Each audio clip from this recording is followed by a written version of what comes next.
Welcome to the Michigan Runner Show. Join us each time as we explore the people, the places, and the events that shape our great sport. Fred Lebow came to see what was happening here in Detroit, and he's actually quoted as saying, "I wish I could bring something like this to New York." Imagine that. Tell us a little bit about Fred Lebow. Okay, Fred Lebow was president of the New York Roadrunners Club. We were very good friends with Fred because we were all in those days trying different things. I mean, the New York City Marathon was in Central Park, and Fred is the one that brought it out onto the streets of New York. And that big balloon arch they put, I don't know if they still do it at the New York City Marathon, but in the early days when they put that big balloon arch, Fred got that from here. Because he used to make fun of me of all the balloons we used to have. We had a big balloon arch and balloons everywhere. We even had the big weather balloons that we would throw up into the crowd. And people would bounce them around, huge, that we would fill up. And Fred always laughed at all the balloons at a run, because many runs are very serious, right? But he took the idea and put the balloon arch over there on Fifth Avenue or wherever they started the New York City Marathon. But Fred came with his girlfriend, who was a friend of ours, and he came and spent probably 3-4 days with us. And I remember we did Bill Pace, who had the TV show with WD public TV here. Is it WDET? No, whatever it is, the Detroit Public TV. Yeah, and that. No, I'm sorry, it was Dennis Holy, and Dennis Holy ended up going national. He went to New York. It was Dennis Holy's first show that he did here in Detroit, and Fred did that show with us.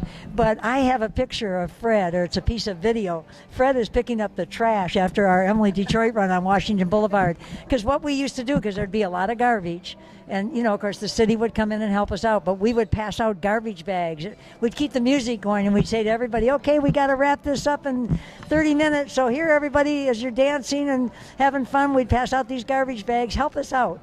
And people did. They picked up garbage. They were just wonderful about it, and Fred was one of those people. But Fred was a very dear friend. We worked on a lot of his events in New York. We worked on the Fifth Avenue Mile. We tried to bring a Fifth Avenue Mile here, or we called it the Boulevard Mile. So tell us about that one instance of something that didn't quite work. Well, I'm going to tell you there were many instances of things that didn't quite work. We just, we didn't always make them public.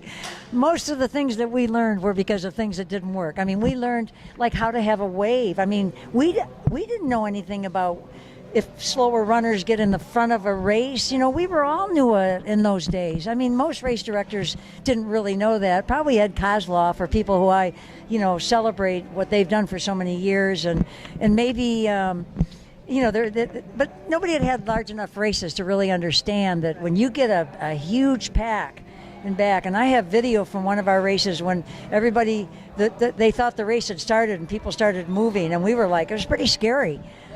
So then you start learning how you put up pace markers, and you start educating the runners. If you're not a 7-minute miler, you don't need to be up front, or a 6-minute miler. You need chips. And this is before anybody understood these things, and I think Michigan Runners probably was great about teaching people these things, but as we all learned.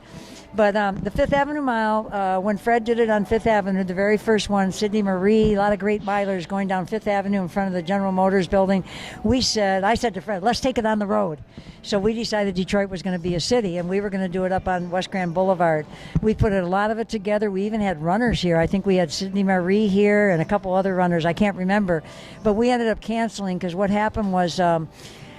IMG got involved. Well, IMG, exactly. They were like, oh, you're going to give this to us after you're done with this first year. And we were like, no, that's not quite the way it goes here. We didn't organize this to turn it over to somebody, because we're already in the red putting it on. We organized it, just like all our races. We always thought we would get over the tipping point and make money.